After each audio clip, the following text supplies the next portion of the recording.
Chapter 2 is pretty dense, so really pay attention to the reading guide. Go through and make sure you answer the questions. And if you run into difficulty, email me with what you think the answer is and where you're feeling stuck, and I'll try to get back to you with that. So just very briefly, Chapter 2 goes through a little bit about solar energy and the Earth-Sun relationship, about atmosphere, and the reason for the seasons. So it goes through kind of a review that we're in the Milky Way galaxy, talks a little bit about when the planet was created, or the solar system, or this planet was created, and it talks about being the third rock from the sun. And it's really important for you to be able to distinguish between a revolution or an orbit and the Earth's rotation. We're traveling through space at 93 million miles an hour. Our orbit is our revolution around the sun, and the rotation is that daily turning on the axis. A really important aspect of our weather and climate is the fact that we are not perpendicular, that the Earth is on a tilt. We're 3.5 degrees tilted from the perpendicular. So make sure that you look at those images in the book. A couple other terms that are important is this idea of distance in orbit. Excuse me, I've got my emails clinking on. And we are the planet is the furthest from the sun in July, and that's called aphelion. Ap is the prefix without, and perihelion is when we are closest to the sun. So I love to ask students, if we are closest to the sun in January, why is that our winter? That doesn't make sense. So maybe you'll be able to figure that out here toward the end of the chapter. This is the way the tilt works. So here in June, the northern hemisphere is tilted toward the sun. In December, the northern hemisphere is tilted away from the sun. And make sure that you're looking at those images also. One of the things to understand is that the sun is distributed unevenly, and part of that's due to the curvature of the Earth, and part of that's due to the tilt of the Earth. So some terms to know is the subsolar point, and that is the point on the Earth's surface that's receiving direct sunlight. Two lines of latitude that are very important are the Tropic of Cancer and the Tropic of Capricorn. Make sure you can identify these, you know where they are on a map, and that you can, you know which latitude they are.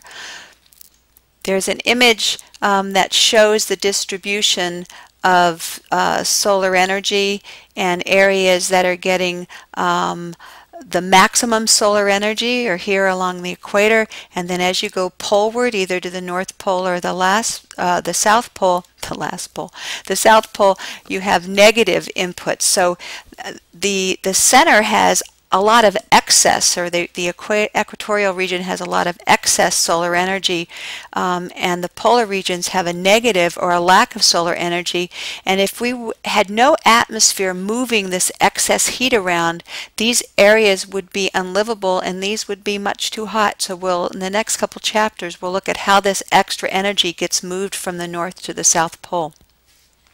This image is very important. I have a cute little multiple choice question related to which areas on the planet get direct sunlight, or where is the subsolar point hitting directly, and where is the solar energy diffuse or spread out.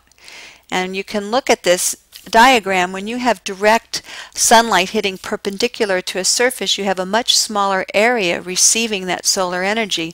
However, when the light source or the energy source hits at an angle, the surface on which it impacts is much more spread out, and so the same amount of energy has to be spread over a larger surface. And you can think about that if you've ever played with a flashlight. When you have it perpendicular, you have much more light, but when you spread it at an angle, it's much less. I'm talking really fast because my YouTube limit is 15 minutes, so I'm trying to get all this in.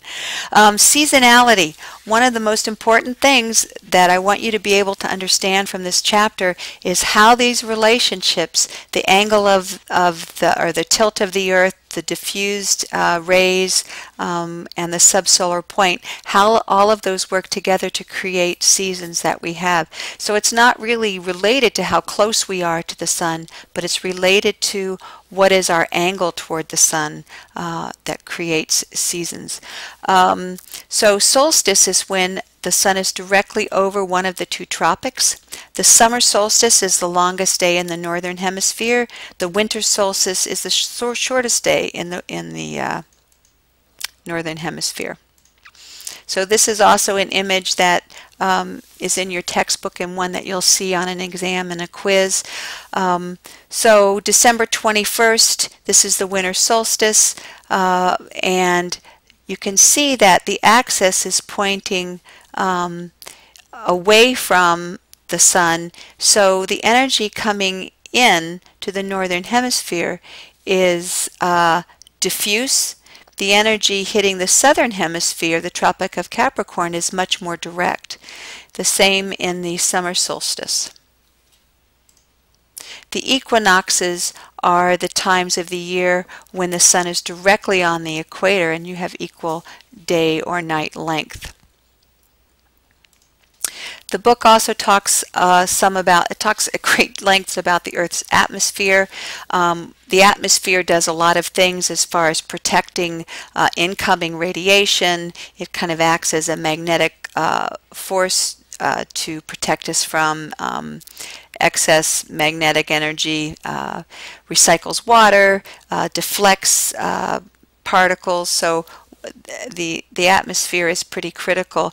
And as far as kind of understanding all of the aspects of this diagram, I really want you to be able just to kind of know that the four levels, know the order that they're in, that the thermosphere is closest to the surface of the Earth. Oh, sorry, I have that completely backwards. The troposphere is, I think your book image has it listed differently. Anyway, to be able to identify where they are, basically how big they are in relationship to the others, and kind of that the temperature is not direct, that it's extremely high temperatures in the thermosphere and warmer temperatures in the troposphere. Okay. I don't need you to know too much about atmospheric composition at this point, other than greenhouse gases, ozone and carbon dioxide and water are some of the components that are necessary but also problematic. There's this diagram in the textbook. Really, this is important later when we talk about adiabatic cooling rates and air going over mountain ranges and why temperatures are different at different altitudes. But just the closer that you get to the Earth's surface, the denser the atmosphere is. And so this little diagram shows you those atmospheric particles changing as you move up in altitude. And then the chapter ends with a discussion of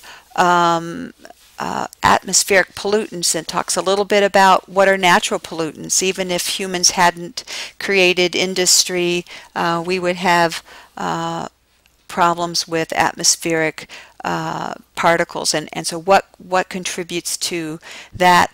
Also, what's the difference between acid rain, industrial smog, and photochemical smog? So be able to discuss those things. And I did it in 10 minutes, so enjoy.